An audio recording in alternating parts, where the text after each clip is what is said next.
सारी दुनिया है लॉकडाउन में, कोरोना से अब है लड़ना।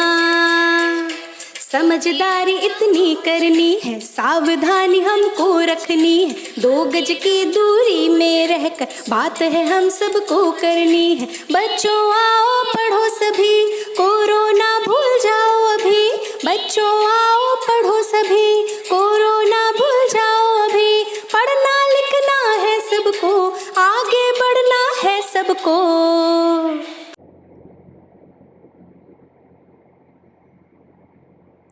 हेलो बच्चों, स्वागत है आपका भूगोल की क्लास में। मैं आकांक्षा सोनकर, भूगोल प्रवक्ता, राजकीय बालिका इंटर कॉलेज छोटी जुबली लखनऊ से। आज हम क्लास 12 की भूगोल पढ़ेंगे। आपकी जो पहली किताब है मानव भूगोल के मूल सिद्धांत, बच्चों उसका पहला अध्याय, मानव भूगोल के मूल सिद्धांत का जो पहला अध्याय है प्रकृति एवं विषय क्षेत्र, इसे हम पिछली क्लास में शुरू कर चुके हैं। आज हम इसके आगे पढ़ेंगे। तो आइए देखते हैं चर्चा के मुख्य विषय कौन से हैं। बच्चों आज चर्चा के विषय शुरू करने से पहले एक हम छोटा सा रिवीजन कर लेते हैं कि पिछली क्लास में हम लोगों ने क्या क्या पढ़ा था। तो सबसे पहले हम लोग ने बात करी थी कि भूगोल से आप क्या समझते हैं, भूगोल की 2 प्रमुख शाखाएं कौन कौन सी हैं। फिर हम लोगों ने बात किया कि मानव भूगोल क्या है, मानव भूगोल की परिभाषाएं करी। फिर हम लोगों ने मानव भूगोल की प्रकृति के बारे में बात करी। फिर 2 चरम अवधारणाएं आई, एक था आपका पर्यावरणीय निश्चयवाद और एक था संभववाद। इसके बारे में हम लोगों ने बात किया। इसके बाद ग्रिफिथ टेलर की नव निश्चयवाद या रुको और जाओ सिद्धांत पर हम लोगों ने चर्चा की। आज हम इसके आगे करने जा रहे हैं। तो आज हमारे जो मुख्य बिंदु हैं, सबसे पहले समय के गलियारों से मानव भूगोल, और फिर हम करेंगे मानव भूगोल के क्षेत्र एवं उपक्षेत्र। तो आइए बच्चे शुरू करते हैं, और आशा करती हूँ कि आप सब लोग अपना काम कर रहे होंगे, जो भी होमवर्क मिल रहा है। चलिए देखते हैं समय के गलियारों से मानव भूगोल। अब यहाँ पर बच्चों पर्यावरण के साथ समायोजन, अनुकूलन की प्रक्रियाएं तथा रूपांतरण, जो भी पर्यावरण में रूपांतरण हो रहे हैं, परिवर्तन हो रहे हैं, ये पृथ्वी के धरातल में अलग अलग समय में अलग अलग पारिस्थितिक निकेतों में मनुष्य के उदय के साथ हुआ। तो आप ये कल्पना कर सकते हैं कि जब से मनुष्य ने पर्यावरण के साथ अनेक क्रियाएं प्रारंभ करी, वहीं से आपके मानव भूगोल का भी आरंभ हुआ, जन्म हुआ। अब यहाँ आप देखेंगे कि जो आपके मानव भूगोल के विषय हैं, इनमें आपको दीर्घकालिक सातत्य मिलेगा। साथ ही साथ जैसे जैसे समय बढ़ता गया, समय के साथ साथ आप देखेंगे कि जो मानव भूगोल का अध्ययन है, उसके उपागम में भी परिवर्तन आता गया। अब जब हम बात करते हैं पहले की, तो जो पहले की सोसाइटीज थी, जो पहले का समाज था, इनका आपस में ज्यादा इंटरैक्शन नहीं था। ये लोग आपस में ज्यादा एक दूसरे से मिलना जुलना नहीं करते थे, तो इन्हें एक दूसरे के बारे में बहुत ही कम जानकारी थी। इनकी जानकारी बहुत ही सीमित थी। अच्छा बच्चों, उस समय आप देखेंगे कि जो यात्री थे, जो अन्वेषक थे, वो लोग जिन क्षेत्रों में यात्रा करते थे उसकी सूचना का प्रसार करते थे। अब उस समय यानी कि पहले के समय में जो आपकी नौचालन क्रियाएं थी, जैसे होता है ना समुद्र में जहाज चलते हैं, नाव चलते हैं, ये सारी क्रियाएं बहुत अच्छे से उस समय विकसित नहीं थी। अब जैसे कि आप लोग जानते हैं कि जो पहले के समय में समुद्र से यात्राएं होती थी, वो खतरों से खाली नहीं होती थी। आज के समय की तरह जीपीएस सिस्टम तब नहीं होता था, तो तूफानों का, बवंडरों का काफी खतरा होता था। अब यहाँ पर आप देखेंगे कि 15वीं शताब्दी के अंत में यूरोप ने कई सारे अन्वेषण करने प्रारंभ किए। अन्वेषण का मतलब होता है खोजी यात्रा। तो साथ ही साथ इन अन्वेषणों के जो भी देश और वहां के लोगों के बारे में जो मिथक थे, जो रहस्य थे, वो सामने आने लगे, वो खुलने लगे। अच्छा, अब यूरोप जो ये अन्वेषण कर रहा था, यात्राएं कर रहा था, इसका मेन पर्पस क्या था, मेन मकसद क्या था? इसके पीछे मकसद था प्रदेश में जो संसाधन है वहां तक मनुष्य पहुंच सके, साथ ही साथ तालिका युक्त सूचनाएं प्राप्त हो सकें। तो ये सब हो रहा था उपनिवेश युग में, जिसे अभी आप पढ़ेंगे।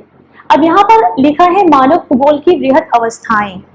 अब जब मानव भूगोल का विकास हुआ तो इसके पीछे कई सारे अवस्थाएं हैं, कई चरणों में मानव भूगोल का विकास हुआ।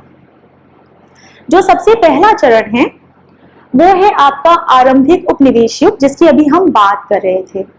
तो आइए बच्चों, सबसे पहले उपागम देखते हैं, अध्ययन का जो पहुंच है वो देखते हैं। अन्वेषण और विवरण।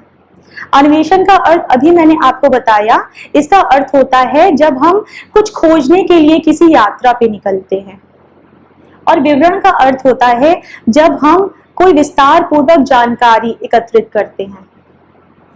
तो वो दौर था अन्वेषण का और विवरण का। अब आइए हम वृहत लक्षणों पे एक नजर डालते हैं कि हो क्या रहा था इस चरण में, इस अवस्था में। ये समय था अन्वेषण व यात्राओं का। जैसे कि मैंने आपको बताया कि यूरोप के सभी लोग यात्राओं पे निकल गए, खोज पे निकल गए। नए नए द्वीप महाद्वीप खोजे जा रहे थे। अब लोग ये जानना चाह रहे थे कि नए नए द्वीप और महाद्वीप कहाँ हैं। लोग ऐसी ऐसी जगहों की जानकारी इकट्ठा करने में लग गए जिनके बारे में मनुष्य को कभी पता भी नहीं था। क्षेत्र का विश्वकोशीय विवरण भूगोलवेत्ताओं द्वारा वर्णन का महत्वपूर्ण पक्ष बना। तो जो वो लोग सूचनाएं इकट्ठा कर रहे थे, ये सूचनाएं इनको बहुत मदद देने लगी किसी भी क्षेत्र के बारे में जानकारी प्राप्त करने के लिए। तो इस समय पूरे विश्व का संपूर्ण अध्ययन इसका कार्य प्रगति पर था। तो ये है बच्चों आपकी सबसे पहली अवस्था, जिसका नाम है आरंभिक उपनिवेश युग। अब आइए देखते हैं कि इसकी अगली अवस्था में क्या होता है। अब हम आते हैं उत्तर उपनिवेश युग पे। उपागम देख लेते हैं। प्रादेशिक विश्लेषण। प्रादेशिक विश्लेषण का अर्थ होता है जब आप सभी प्रदेशों के बारे में पढ़ते हैं, जब आप हर एक एक प्रदेश का अध्ययन करते हैं, तो हम उसको कहते हैं प्रादेशिक विश्लेषण। आइए बच्चों वृहत लक्षण देखते हैं। प्रदेश के सभी पक्षों की विस्तृत वर्णन किए गए, यानी कि हर एक एक प्रदेश का, उस प्रदेश में जितने भी पक्ष थे, उस प्रदेश में जितने भी तत्व सम्मिलित थे, इसकी विस्तृत जानकारी इकट्ठा की गई, इसका विस्तृत अध्ययन किया जाने लगा। सभी प्रदेश पृथ्वी के भाग हैं तथा इन प्रदेशों का अध्ययन करके ही हम पृथ्वी को संपूर्ण रूप से समझ पाएंगे। अब यहाँ पर यह बात सामने आई कि सभी प्रदेश, सभी क्षेत्र पृथ्वी का ही भाग है, तो हमें इन सभी प्रदेशों के बारे में पूरी जानकारी होनी चाहिए, तभी हम पृथ्वी का संपूर्ण अध्ययन कर पाएंगे। तो यहाँ पर मेन फोकस था कि हमें हर क्षेत्र का अध्ययन करना है, क्योंकि सभी क्षेत्र या सभी प्रदेश हमारी पृथ्वी का ही हिस्सा है। तो बच्चों ये है आपका उत्तर उपनिवेश युग, ये है आपकी दूसरी अवस्था। आइए अब तीसरी अवस्था देखते हैं। ये है अंतर युद्ध अवधि के बीच 1930 का दशक। अब देखते हैं कि इस समय उपागम क्या था, यानी आपका जो मानव भूगोल का अध्ययन है इसकी पहुंच क्या है। क्षेत्रीय विभेदन। अब ये जो समय था ये क्षेत्रीय विभेदन का था, यानी कि हर क्षेत्र को उसकी विशिष्टता के आधार पर, उसकी यूनिकनेस के आधार पर उसका हम अध्ययन करेंगे, जिसे हम कहते हैं क्षेत्र विभेदन। अब आइए इसके अंदर देखते हैं कौन से वृहत लक्षण हैं।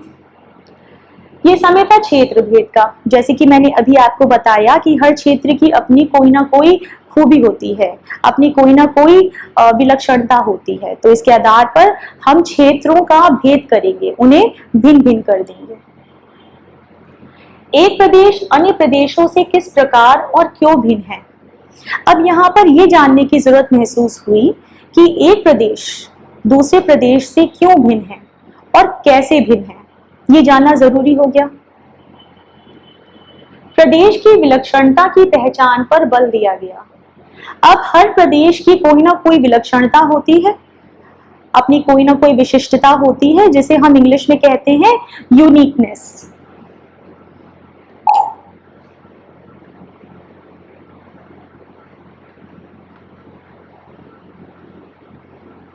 इसका अर्थ होता है विलक्षणता।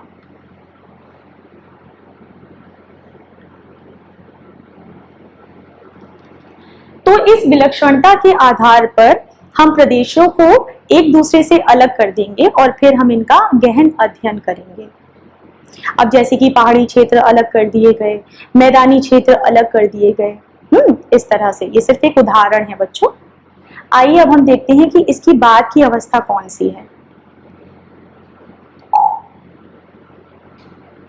इसके बाद का समय है आपका 1950 से 1960 के दशक के अंत तक। अब ये जो समय है ये एक बहुत ही महत्वपूर्ण समय था। इस समय आप देखें कि बहुत सारी गतिविधियां हुई, मानव भूगोल का विकास, बिल्कुल एक नया रूप मिला मानव भूगोल को। तो ये एक बहुत ही इम्पोर्टेंट समय है मानव भूगोल के विकास में। इसमें जो उपागम है वो है स्थानिक संगठन। स्थानिक संगठन या स्थानिक विश्लेषण भी हम इसे कह सकते हैं। अब स्थानिक संगठन या स्थानिक विश्लेषण में होता क्या है? इसमें बच्चों हम जो मात्रात्मक तकनीक है हम इसका प्रयोग करते हैं, जिसके अंदर आपके मैथमेटिकल फॉर्मूला आ जाते हैं, जिसे आप गणितीय सूत्र कहते हैं, या इसमें स्टैटिस्टिक्स आ जाते हैं, सांख्यिकी। तो इसमें हम सांख्यिकी उपकरणों का प्रयोग करते हैं। ये है आपका स्थानिक संगठन। आइए वृहत लक्षण देखते हैं। सबसे पहले ये समय था मात्रात्मक क्रांति का। मात्रात्मक क्रांति यानी कि क्वांटिटेटिव रेवोल्यूशन, एक बहुत ही इंपॉर्टेंट समय है ये मात्रात्मक क्रांति, जिसे हम कहते हैं क्वांटिटेटिव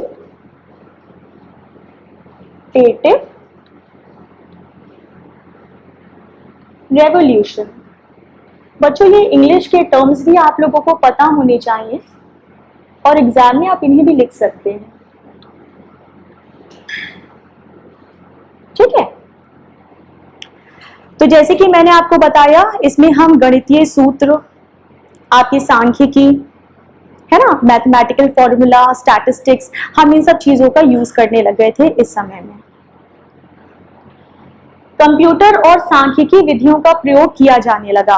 अब ये वो दौर था जब कंप्यूटर आ गया था, यानी कि कंप्यूटर का प्रयोग किया जाने लगा था मानव भूगोल के अध्ययन में। सांख्यिकी विधियों का प्रयोग किया जाने लगा, यानी कि जो आपकी ये क्वांटिटेटिव टेक्निक्स हैं इनका इस्तेमाल किया जाने लगा था। ये तर्कों पे आधारित होती हैं, तर्कों पर बेस होती हैं, तर्क को लगाकर आप किसी निष्कर्ष तक पहुंचते हैं। भौतिक विज्ञान के नियमों का अनुप्रयोग मानचित्र पर किया जाने लगा। अब ये जो दौर था ये दौर था मानचित्रों का। इस समय जो है मानचित्र के अध्ययन पर भी बल दिया गया, फोकस दिया गया। तो भौतिक विज्ञान के नियमों का प्रयोग करके हम मानचित्र यानी मानचित्र का अनुप्रयोग करते थे।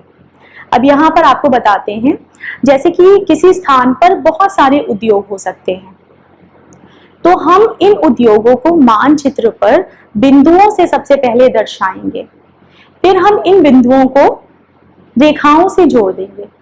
इसके बाद हम इन रेखाओं का अध्ययन करेंगे।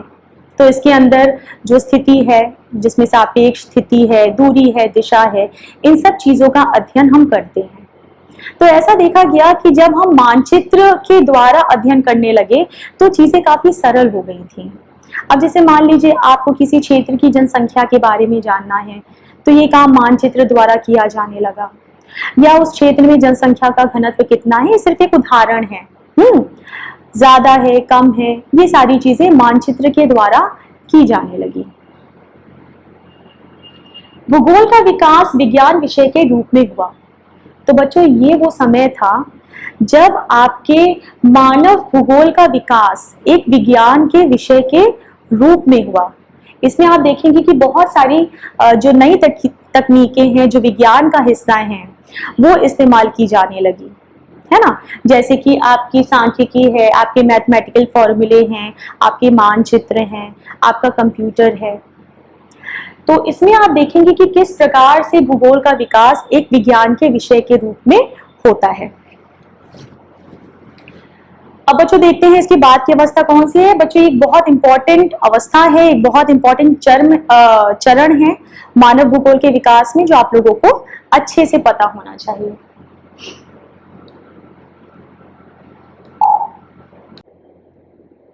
अब बच्चों आता है आपका 1970 का दशक। अब आइए देखते हैं 1970 के दशक में क्या गतिविधियां हुई। अब इसमें आपका जो उपागम है वो है मानवतावादी, आमूलवादी और व्यवहारवादी विचारधाराओं का उदय। यानी कि ये जो आपका समय है 1970 का, इस दशक में आपकी 3 महत्वपूर्ण विचारधाराओं का जन्म हुआ। ये कौन कौन सी विचारधाराएं हैं? सबसे पहले मानवतावादी, आमूलवादी और व्यवहारवादी विचारधाराएं, जो कि बच्चों वेरी इंपॉर्टेंट है, बहुत ज़रूरी है, आप लोगों को इनके बारे में अवश्य ही पता होना चाहिए। आइए देखते हैं। सबसे पहले बृहत लक्षण। मानवतावादी विचारधारा से आप क्या समझते हैं? जन कल्याण, आवासन, स्वास्थ्य और शिक्षा जैसे पक्ष सम्मिलित हैं। इसमें जो आपकी मानवतावादी विचारधारा है, जिसे आप कल्याण परक विचारधारा भी कहते हैं, इसका संबंध जन कल्याण से है, मानव कल्याण से है। अब इसके अंदर आपका आवासन यानी कि अधिवास, घर जिसमें मनुष्य रहता है, आपका स्वास्थ्य और आपकी शिक्षा, ये सारे पक्ष इसके अंदर सम्मिलित किए जाते हैं। ये है आपकी बच्चों मानवतावादी विचारधारा। मेन फोकस है जन कल्याण पे, समाज कल्याण पे। फिर आती है आपकी आमूलवादी विचारधारा। अब आमूलवादी विचारधारा क्या है? ये विचारधारा मार्क्सियन थ्योरी से प्रभावित है। जो मार्क्स के सिद्धांत हैं उससे प्रभावित है आपकी आमूलवादी विचारधारा। अब इसमें बच्चों निर्धनता के कारण जो सामाजिक असमानता है, उसकी व्याख्या के लिए इस आमूलवादी विचारधारा का प्रयोग किया गया। इसमें ये कहा गया कि जो आपकी सामाजिक असमानताएं हैं, जिसे आप गरीबी कहते हैं, ये बढ़ते हुए पूंजीवाद के कारण है। जो पूंजीवाद का विकास हो रखा है, इसकी वजह से ये सारी सामाजिक असमानताएं हैं। पूंजीवाद में क्या होता है कि आपके जो भी संसाधन हैं उस पर निजी स्वामित्व होता है। फिर आती है आपकी व्यवहारवादी विचारधारा। व्यवहारवादी विचारधारा में प्रत्यक्ष अनुभवों पर जोर दिया गया। ऐसा माना गया कि जो मनुष्य के निजी अनुभव हैं, प्रत्यक्ष अनुभव हैं, वो उनके सांस्कृतिक व्यवहार को प्रभावित करते हैं। जैसा कि बच्चों लिखा है, प्रत्यक्ष अनुभव के साथ साथ मानव जातीयता, प्रजाति, धर्म पर आधारित समाज के दिक् काल बोध पर अध्ययन किया जाता है या जोर दिया जाता है। इसमें ऐसा कहा गया कि जो मनुष्य की प्रवृत्तियां हैं वो जाति, प्रजाति और धर्म के आधार पर परिवर्तनशील रहती हैं, ये बदलती रहती हैं। तो बच्चों ये हैं आपकी 3 विचारधाराएं, मानवतावादी विचारधारा, आमूलवादी विचारधारा और व्यवहारवादी विचारधारा। ये 3 विचारधाराओं का जन्म हुआ 1970 के दशक में, जो आप लोगों को अच्छे से पता होना चाहिए।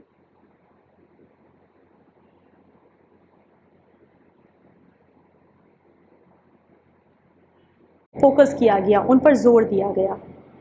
तो ये है आपकी व्यवहारवादी विचारधारा। तो बच्चों ये तीनों विचारधाराएं, जिसमें आपकी मानवतावादी विचारधारा आती है, आमूलवादी विचारधारा आती है और व्यवहारवादी विचारधारा आती है, ये तीनों बहुत ही इम्पॉर्टेंट विचारधाराएं हैं जो कि 1970 के दशक में सामने आई। ये आप लोगों को बच्चों अच्छे से पता होना चाहिए। अब आइए इसके बाद देखते हैं। अब ये है 1990 का दशक। अब देखते हैं कि इस 1990 के दशक में उपागम क्या था, यानी कि मानव भूगोल के अध्ययन की पहुंच क्या थी, उपागम क्या था। भूगोल में उत्तर आधुनिकवाद। अब ये जो समय था, अब भूगोल में उत्तर आधुनिकवादिता आ गई थी। आइए सबसे पहले बृहत लक्षणों पर नजर डालते हैं। सामान्यीकरण तथा मानवीय दशाओं की व्याख्या करने वाले सिद्धांतों की व्याख्या प्रयोज्यता पर प्रश्न उठने लगे।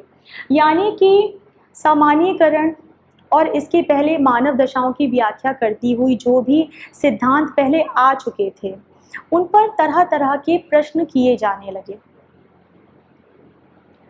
प्रत्येक स्थानीय संदर्भ की समझ पर बल दिया गया। अब यहाँ पर आप देखेंगे कि स्थानीय संदर्भ की समझ पर महत्व दिया गया, यानी कि लोकल कॉन्टेक्स्ट पर ज़्यादा जोर दिया गया। स्थानीय संदर्भ पर ज़्यादा जोर दिया गया, उस पर फोकस किया गया। तो बच्चों ये है आपका 1990 का दशक। तो ये वो अलग अलग चरण हैं, अलग अलग अवस्थाएं हैं जिनसे होकर मानव भूगोल का विकास हुआ है। आइए अब इसके आगे देखते हैं क्या है। अब हम बात करेंगे मानव भूगोल के क्षेत्र एवं उपक्षेत्र की।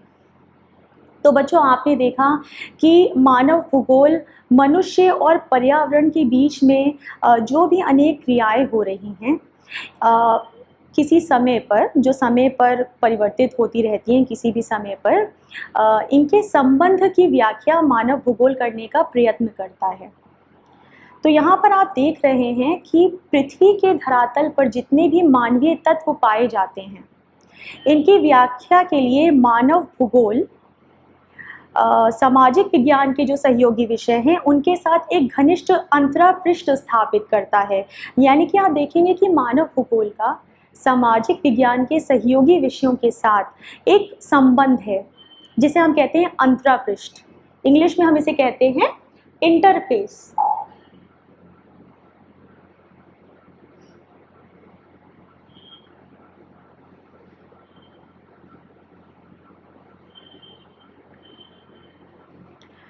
अब यहाँ पर आप देखेंगे कि जो मानव भूगोल की प्रकृति है ये अंतर विषयक है। अब बच्चों जैसे जैसे ज्ञान का विस्तार हुआ, जैसे जैसे नई नई चीज़ें सामने आती गईं, जैसे जैसे डेवलपमेंट्स होते गए, वैसे वैसे आप देखेंगे कि किस तरह से मानव भूगोल में नए नए क्षेत्र और नए नए उपक्षेत्र सम्मिलित होते चले गए। तो अब यहाँ पर हम बात करेंगे मानव भूगोल के क्षेत्र एवं उपक्षेत्र की। पहले तो आपको एक छोटे से उदाहरण से समझाती हूँ कि क्षेत्र और उपक्षेत्र में क्या अंतर है, कहीं आप लोग इसको आपस में मिला ना दें। तो सपोज करिए कि जब हम बात करते हैं अधिवास की, ठीक है, तो अधिवास हो गया क्षेत्र। अब इस अधिवास के अंदर मकान आता है, झोपड़ी आती है, बंगला भी आते हैं, बड़ी बड़ी मल्टी स्टोरी बिल्डिंग आती है। तो ये सब क्या है, ये सब इसके उपक्षेत्र हैं। तो मकान क्या, अधिवास क्या है, अधिवास आपका क्षेत्र है और इसके अंदर ये जो झोपड़ी, मकान, मल्टी स्टोरी बिल्डिंग, ये सब इसके उपक्षेत्र हैं। तो आइए शुरू करते हैं, देखते हैं मानव भूगोल के प्रमुख 6 क्षेत्र कौन से हैं।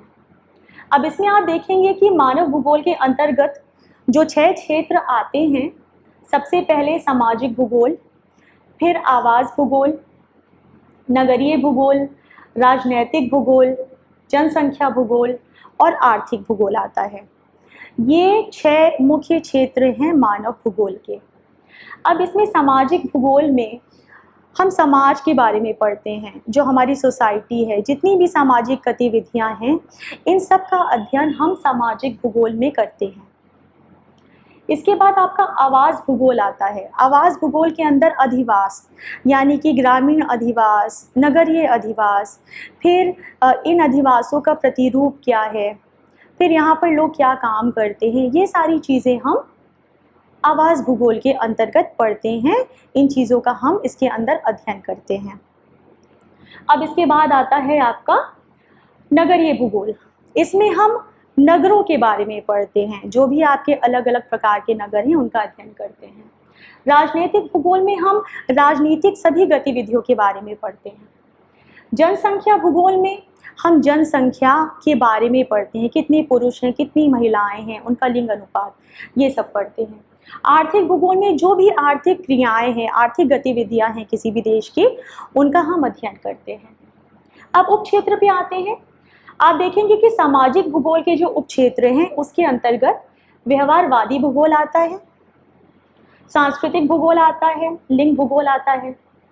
राजनीतिक भूगोल के अंतर्गत आपका निर्वाचन भूगोल आता है, सैन्य भूगोल आता है। आर्थिक भूगोल के अंतर्गत आपका संसाधन भूगोल, कृषि भूगोल, उद्योग भूगोल, पर्यटन भूगोल, अंतर्राष्ट्रीय व्यापार का भूगोल, ये सारे आपके उपक्षेत्र आते हैं आर्थिक भूगोल के अंदर। अब आइए नेक्स्ट देखते हैं। अब यहाँ पर बताया जा रहा है कि जो आपके मानव भूगोल के क्षेत्र और उपक्षेत्र हैं उनका सामाजिक विज्ञान के सहयोगी विषयों के साथ कैसा संबंध है, अंतरापृष्ठ है, एक कनेक्शन है। अब आप यहाँ देखेंगे कि सामाजिक भूगोल का अंतरापृष्ठ है समाजशास्त्र व सामाजिक विज्ञान के साथ। व्यवहारवादी भूगोल का अंतरापृष्ठ है संबंध है मनोविज्ञान के साथ। ऐतिहासिक भूगोल का एक संबंध है, अंतरापृष्ठ है इतिहास के साथ। नगरीय भूगोल का अंतरापृष्ठ है नगरीय अध्ययन और नियोजन के साथ। राजनीतिक भूगोल का एक गहरा अंतरापृष्ठ है राजनीति विज्ञान के साथ। उसी तरह जनसंख्या भूगोल का संबंध है जनांकिकी के साथ। तो ये कुछ मुख्य क्षेत्र और उपक्षेत्र हैं बच्चों जो आप लोगों को पता होनी चाहिए। आपकी बुक में एक टेबल है, उसे ज़रूर आप लोग अच्छे से पढ़िएगा। इसके बाद बच्चों मैंने आप लोगों को गृह कार्य दिया है, जो भी मैंने पढ़ाया है उसी पे ये क्वेश्चंस हैं, इन्हें आप लोग करिएगा बच्चों, अच्छे से रिवीजन करते चलिएगा। यदि कुछ भी आपसे छूट जाता है या आप ये वीडियो नहीं देख पाते हैं तो आप इसे दीक्षा पोर्टल पर पुनः देख सकते हैं। धन्यवाद बच्चों, मिलते हैं अगली क्लास में अगले अध्याय के साथ।